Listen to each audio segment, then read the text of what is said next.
Good evening and welcome to Thinking Thursday with Bronwyn.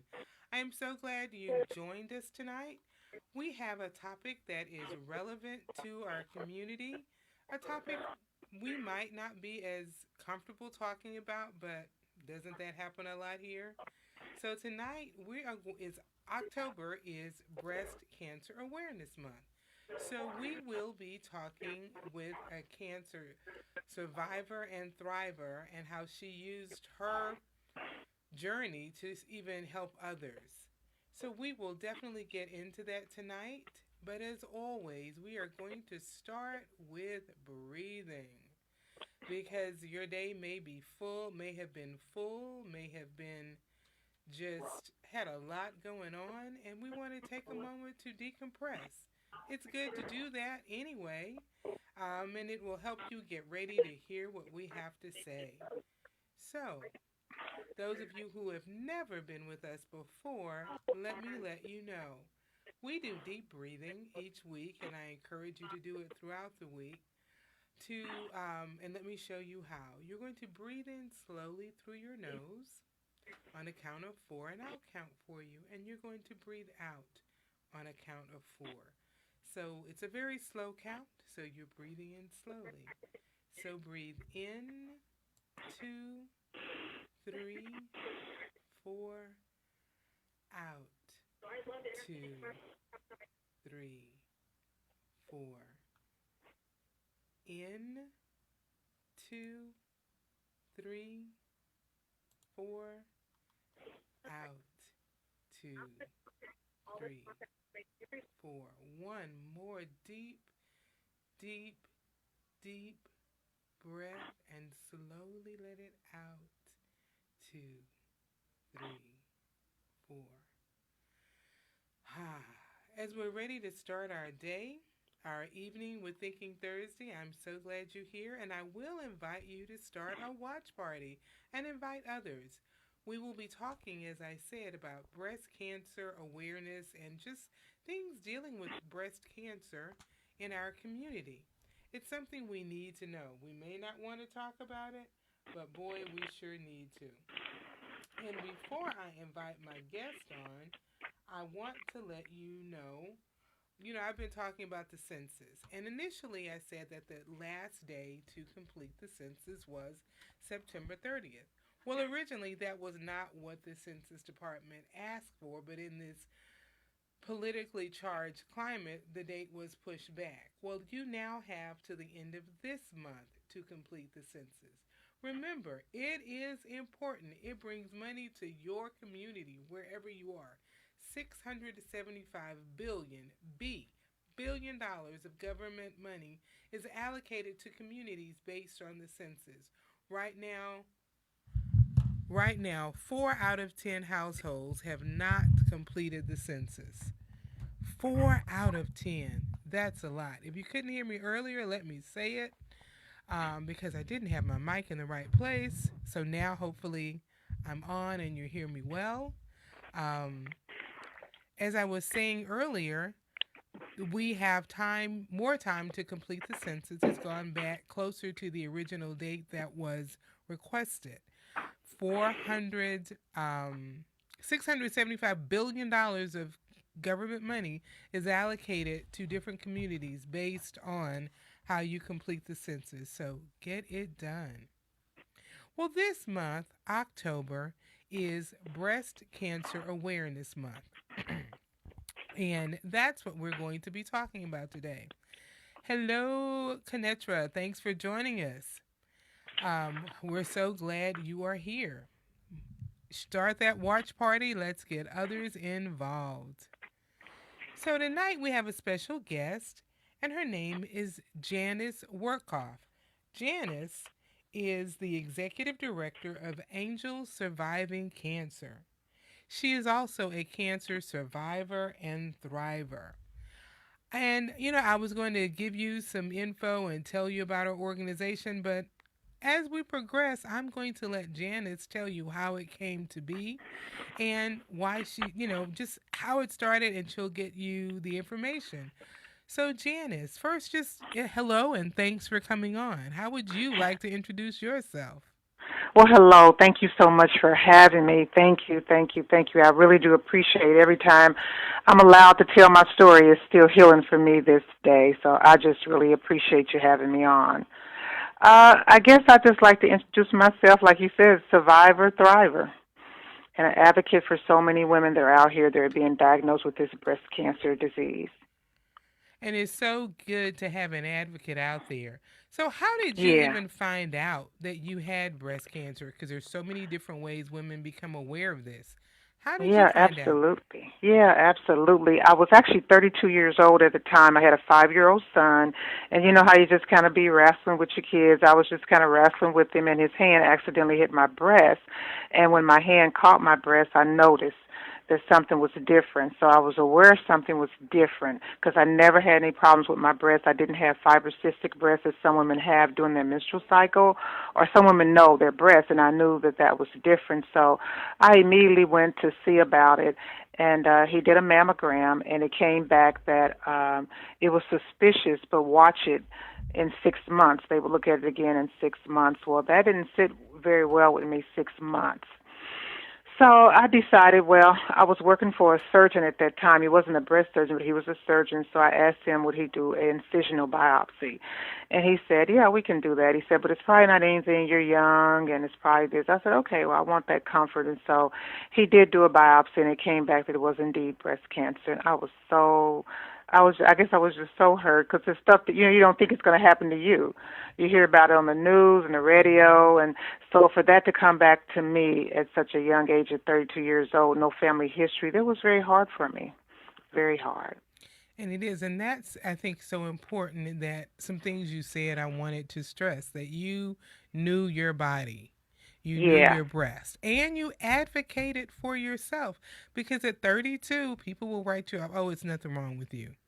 And I know more than one person who um, was diagnosed younger than 40, and we don't start mammograms until 40.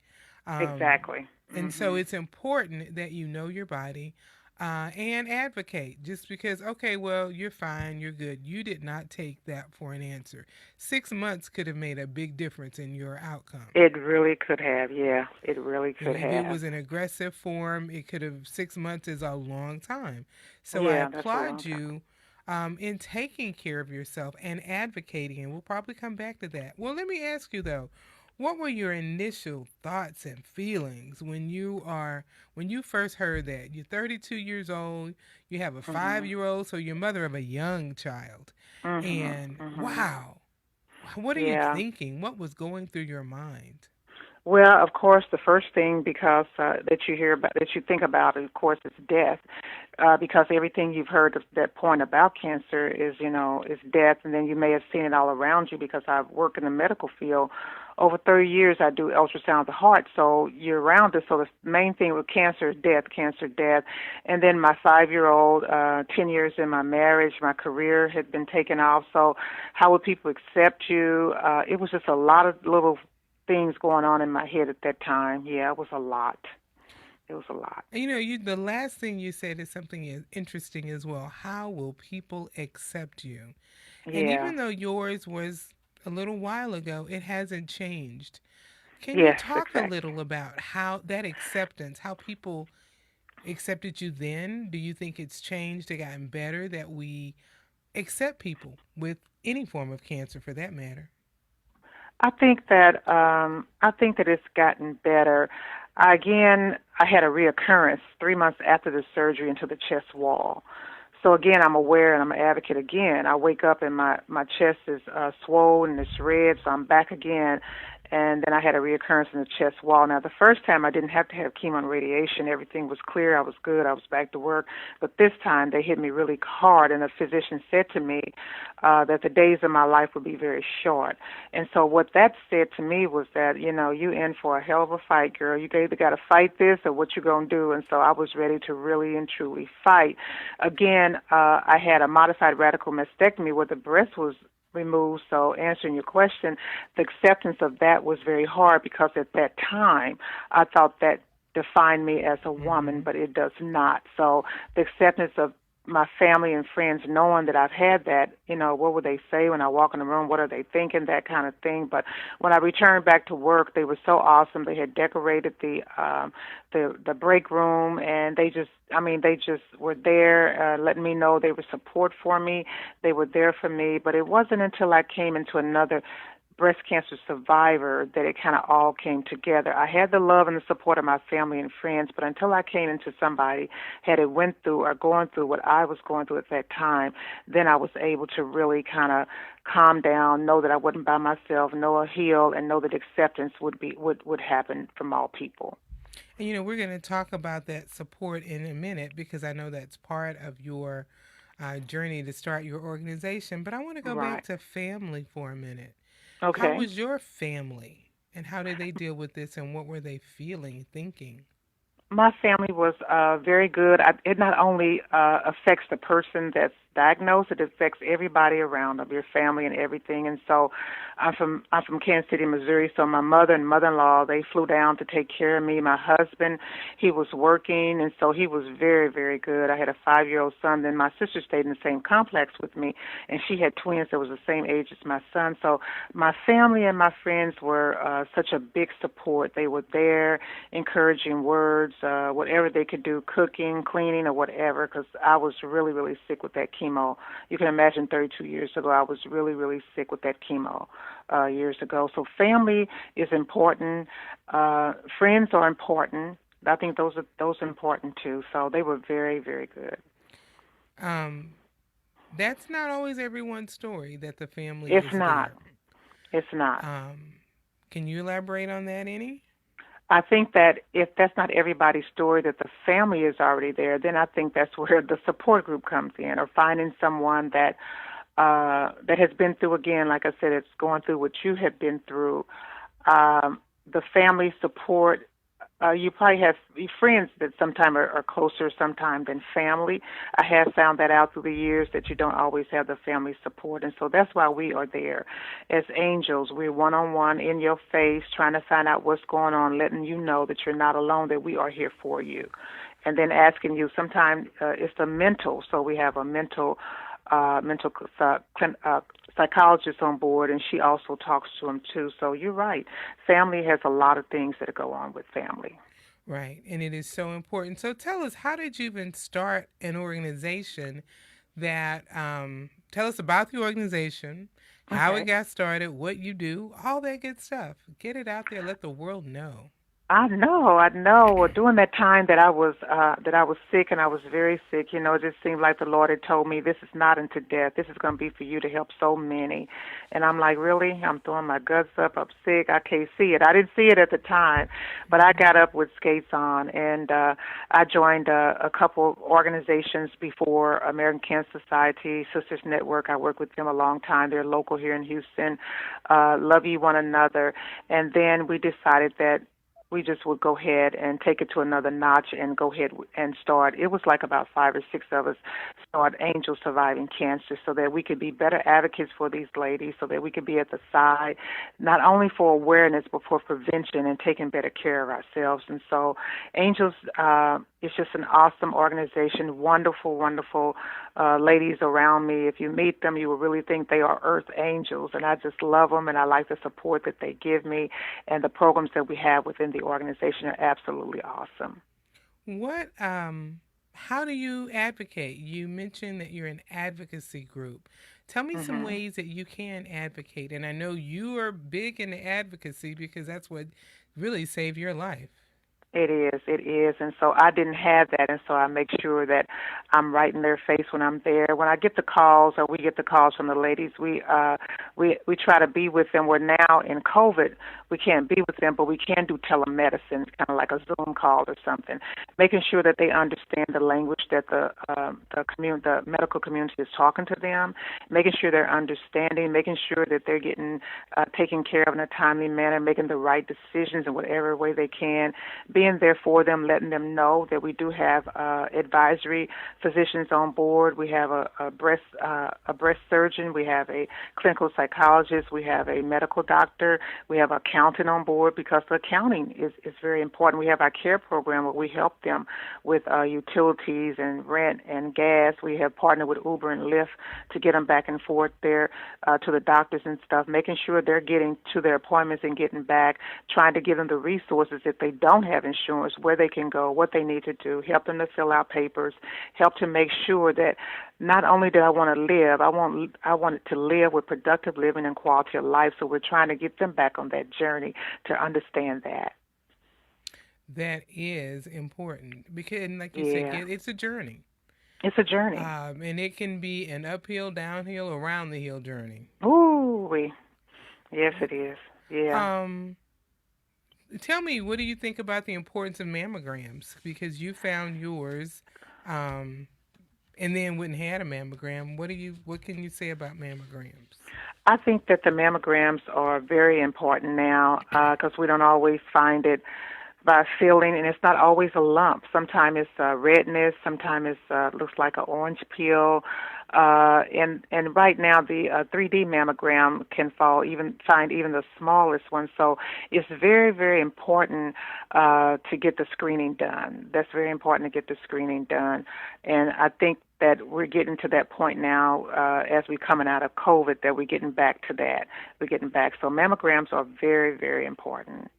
And I want to take a moment and explain mammograms.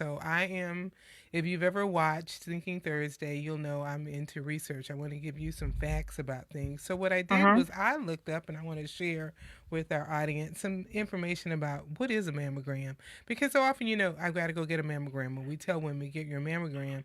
So, I want to just share a little bit of information about what it is. A mammogram is a low dose x ray that allows doctors, who are called radiologists, to look for changes in breast tissues. So it is Mhm. a type of X-ray, a low dose X-ray, Right. not the X-ray that you would normally think of.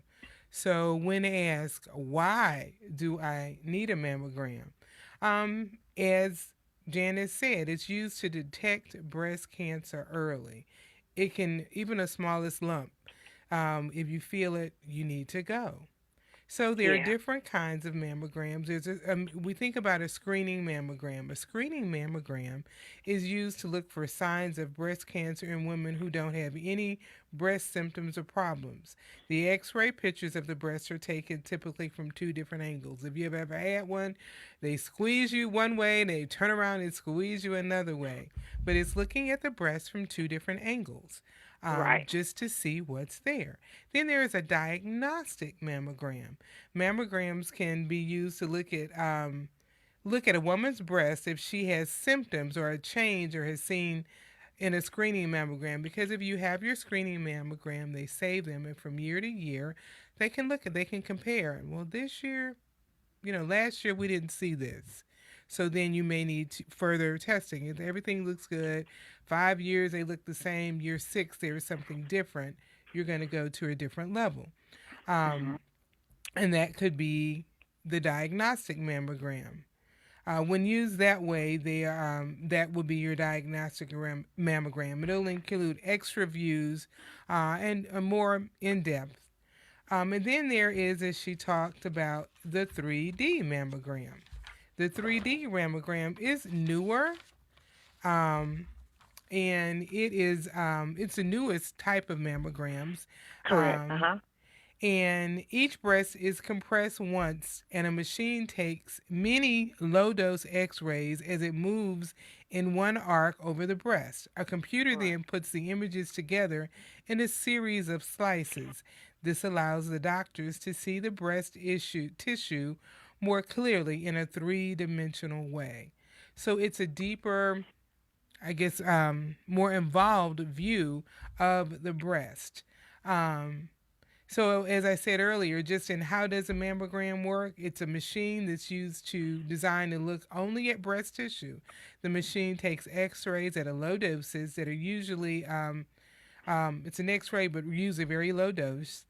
And because these X-rays don't go through tissue easily, the machine has two plates to compress or flatten the breast tissue apart. This gives a better tissue and a tissue picture and allows less radiation to be used. So, you think about it's a low dose, less radiation use x-ray. So if you have questions or qualms about an x-ray, this is at a low dose. So Janice, did I get it right in giving anything you want to Wonderful, add? wonderful, wonderful. I think the only thing that I would add is Mhm. for young women that have dense breasts, they can do ultrasound. They do an ultrasound because the dense breast, sometimes with the mammography, it doesn't show. So they can do. You'll find that they will do ultrasound with younger women. So I think you did very good research on that. All right, Good. I was awesome. looking in our comments, and Candace says, our two fingers are our friend. Use them to check each month. And that Yes. is a reminder. If you don't know how to do it, and you can go to your doctor, they have cards that will tell you how to do a self exam. Now, Google has everything on it.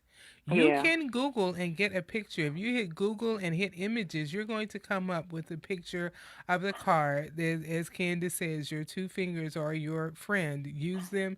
It's going to show you how to do it. Yes, And that's right. just like Janice said, well, she knew her breasts, she knew her body. So she was like, this isn't supposed to be here. No. You won't know until you start checking. You won't know what Right. to look for. You won't know if there's a change because you won't know what's been there. So Right. don't wait until you're 40. Start now. That's when the recommended age of getting your first mammogram. But Janice was 32. I've known Right. many people in their 30s and somebody even in their 20s that I personally knew. Exactly. So Mhm. when you start checking now, you're going to notice any minute change, or if it's your first check and it's like, okay, well, what is this? Go Mhm. ask your doctor. Don't just Right. say, you might be 25 and like, okay, I'm going to start checking my breasts. And you check, and it's like, there's this big lump. You could have dense breasts, you could have whatever. You don't know. That's when Mhm. you go to the doctor. Now, Yeah. Janice was not satisfied with her doctor saying, we'll wait because you're young. She persisted. She moved on. That might be what you have to do as well until be satisfied with your answer. Know your Right. body and trust the person you're working with, whoever your doctor or whatever medical professional. Know them, trust them. And it may be a doctor that you've gone to for a while, but they say the Mhm. way they're saying it, you still feel uneasy. I would say trust your gut if you feel uneasy. What Yeah. about you, Yeah. Janice? Any comments on Yeah. that? I think so too. I think just trust your gut. If you really just are not satisfied and it's not sitting well with you, I think just go and see about it. Just go and see about it. And sometimes insurance is an issue. Mm-hmm. Sometimes transportation, and sometimes having a babysitter is an issue. And those are some things that that's what we're here for resources, for be able to give you different resources for that, so that you can make sure that you're taking care of yourself and getting where you need to be in a timely manner. Now, in a pre COVID world, in the month of October, it was very easy to get free screening. Different organization, the Rose and different things in Houston and just different organizations would have free screening. Churches would do it, and it Mhm. was just out there. Okay, in a Right. COVID world, what are our options? But they still have screening, and they are opening up a lot of places. You have to understand they do have guidelines in the different Mm-hmm. clinics and hospitals. They may not have the mobile units out now, but you can still go and you can get your screening.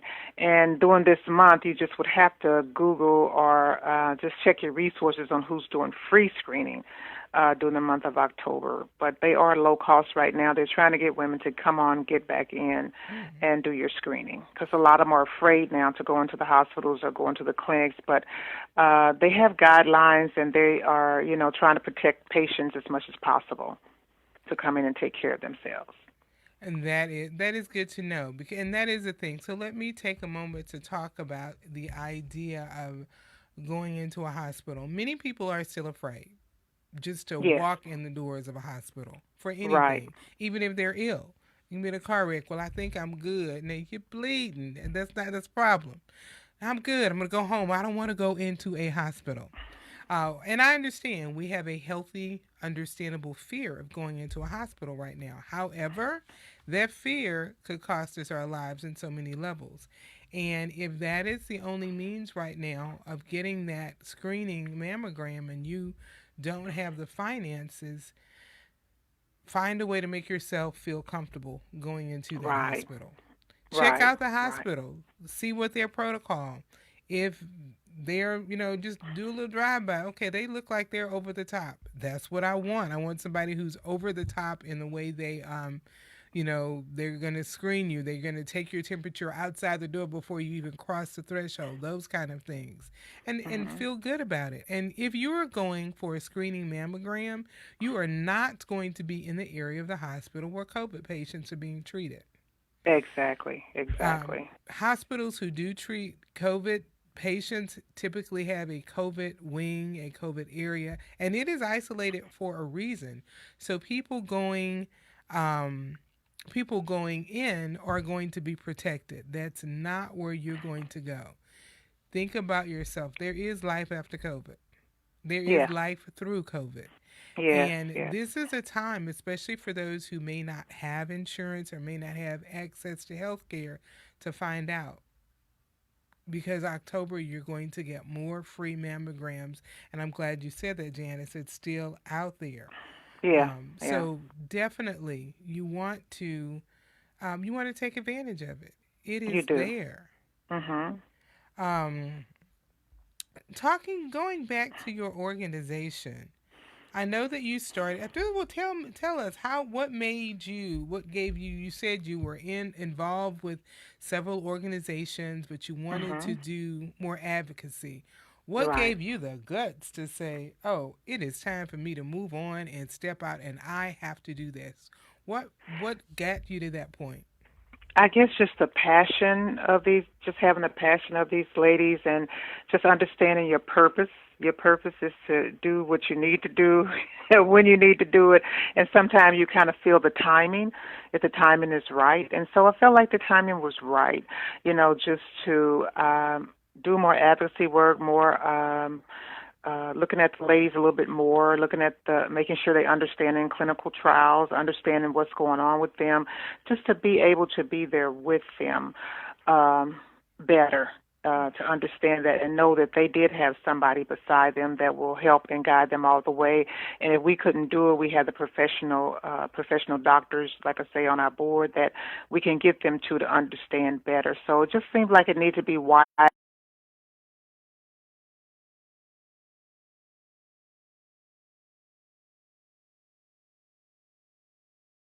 And this is a question may put you on the spot, but hopefully he won't. You're in Houston, and I know your organization, really caters to the African American community, and that's what our show caters to. Do Hmm. you know, is there a network of other organizations across the country that you may be a part of other similar organizations in other cities? Like I'm in the Dallas area. Hmm. Are there are there organizations up here? They are. Actually, we have a partner up there. Matter of fact, Celebrating Life Foundation. Sylvia Donovan has a foundation up there, and she just had a virtual walk. She has it every year, and we come up, but this year, of course, we couldn't come. So, yeah, I think each city has a different types of organizations because they understand and support. Support for the ladies is very much needed, very much sort of like girlfriends getting together. Only thing that all these ladies either have breast cancer or they volunteers because we have guardian angels and they're not breast cancer survivors. They're kind of like volunteers that help us with our programs, that help us behind the scene in the office or different things like that. But every city, yeah, they're having them more and more because we're hearing about it more and more, and so people are reaching out for more help, more assistance, more resources. So yeah, each city has some. Each city does. And years ago, cancer was first it was a death sentence. Mhm. That's how it was perceived, as you said, Right. and people were afraid of people with cancer. They were. Do Mhm. you think that exists some still today? That there's a fear of people who have cancer? I don't quite want to go around you. Let me see. I don't. I don't think there's a fear of people who have cancer. I think these younger people are more transparent. I think they are telling, it used to be like taboo, you wouldn't talk about it. I think they're more transparent. If you look on Facebook, they have their own little private pages, and they're showing their breasts, and they're showing the reconstruction, they're showing what they're going through. So, and I don't think people are scared of them as much as they're trying to help them to get through like it was before. I don't think people are scared of people with cancer. They just want them to get better and make sure they're getting the right help, make sure they're taking care of themselves, health and wellness. So I don't think that they're scared of them, and I think it's exposed more now. I think these younger people are just more transparent to help somebody else. And that is good to help someone else, to just Mhm. be able to walk alongside someone else and say, Mhm. hey, I'm here. And that is Yeah. the thing. What can you say to someone who they're not a survivor, they want to be, as you say, the guardian angel, or just Mhm. someone out there, not even so much with your organization, just someone who's hearing this and they want to be a support and don't know how? How do you think, how can you tell them to be a support? I think they can be a support by just being there with that person, their family or their friend, just seeing what the need is, just cooking some dinner, maybe paying one utility, maybe babysitting, maybe ordering. Now we don't have to go get food and bring it. Maybe ordering some food to the groceries to be at the door, and just sending little scriptures or little affirmations, different things like that. Sometimes people just want to know that you care, and to get something from somebody that don't know you or somebody that you do know, it means a lot. It means a whole lot. It means a lot, opposed to somebody calling and then, saying negative stuff. I just think whatever you think that they need, something really nice on the table, some fresh flowers, a text. Now we can text. Now we can Zoom, to see their faces, different things like that. I think that that's what they need now. So, what I'm hearing is just be positive and pass on that positive energy. That's it. Be it a That's it. text, a call, a surprise meal. Mhm. Um, right, we're still not going, visiting people. And a person who is in chemo and radiation, they don't need your visit. They don't Right. need you to Right. go physically because they are more vulnerable. Just Right. they don't need to, Exactly. even pre-COVID, after COVID, during COVID. They don't need you necessarily to come.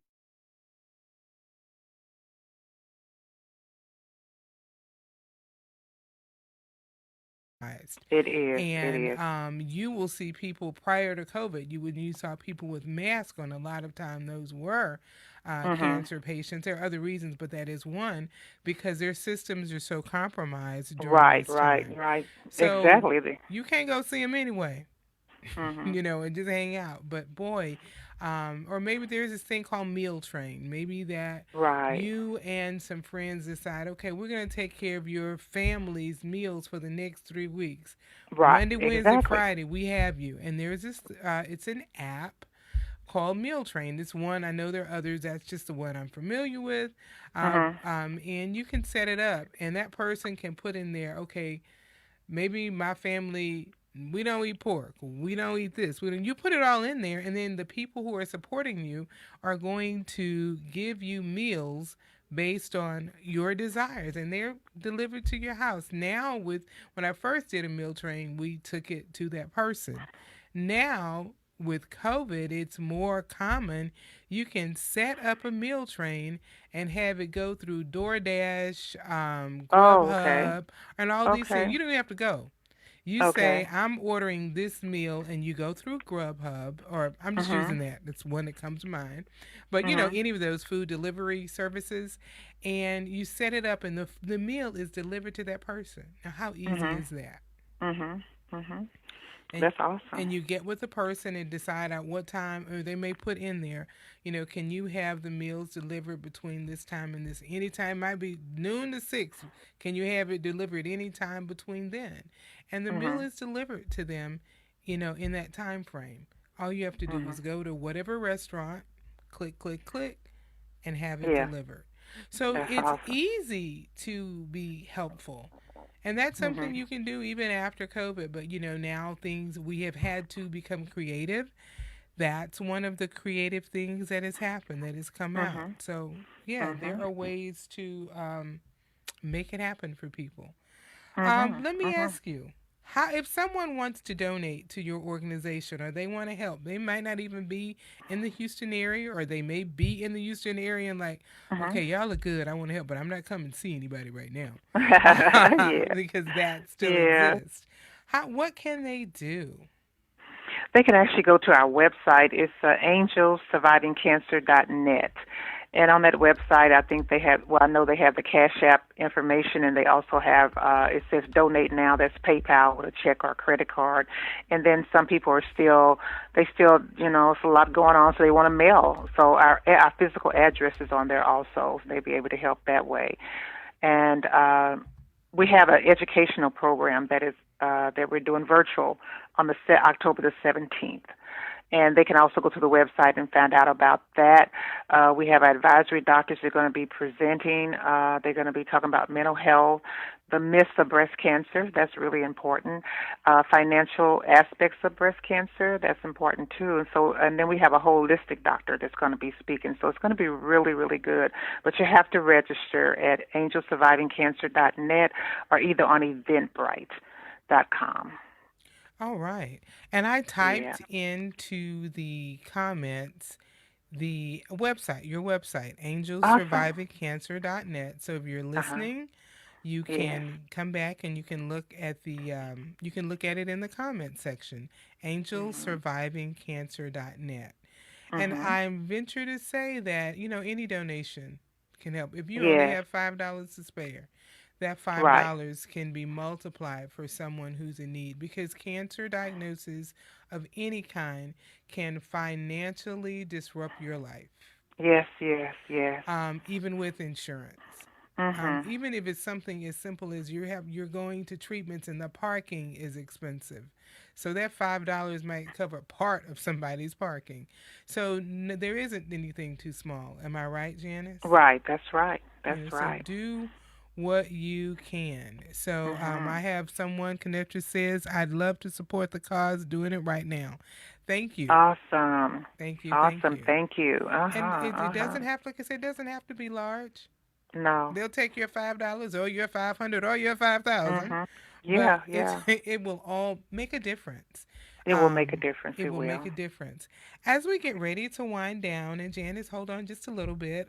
I Okay. always like to end with our charge. Well, I had some technical difficulties with the PowerPoint and putting it up. Our call to action. And our call to action this week, I added back to the list, complete the census if you have not.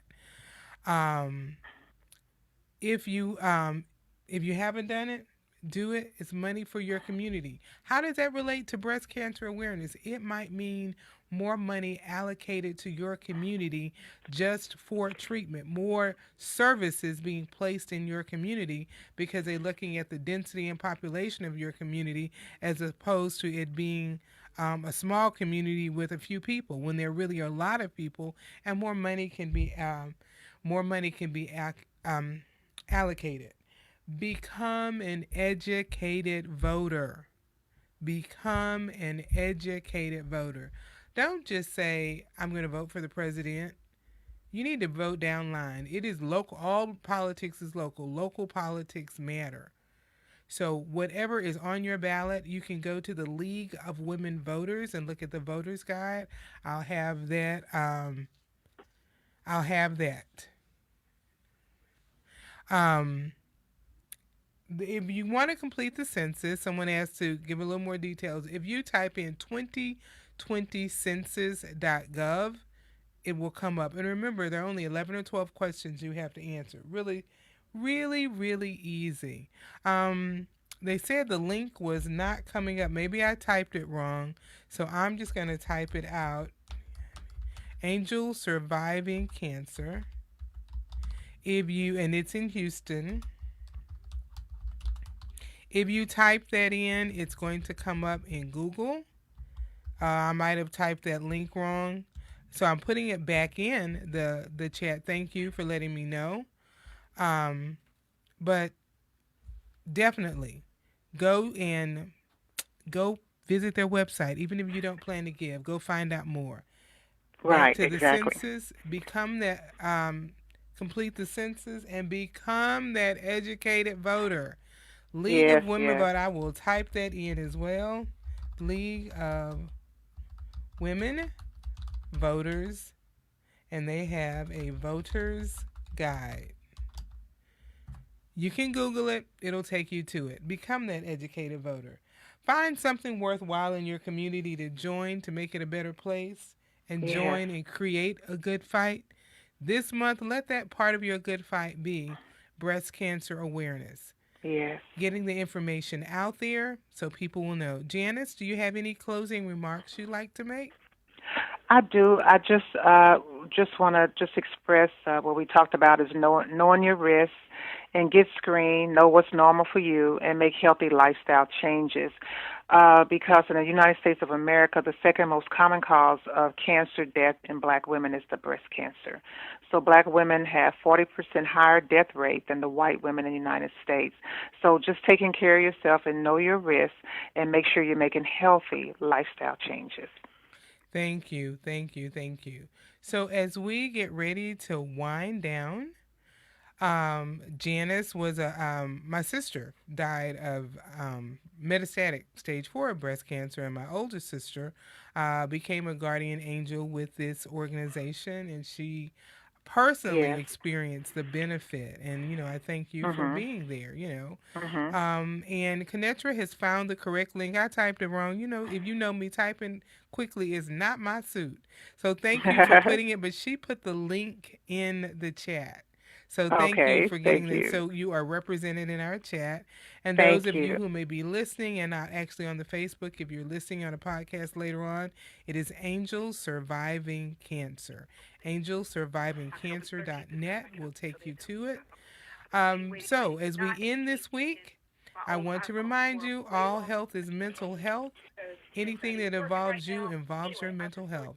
So, thank you for joining, and we'll see you next week. Okay. Thank you. Thank you for having me. Thank you, Janice. Uh huh. Bye bye.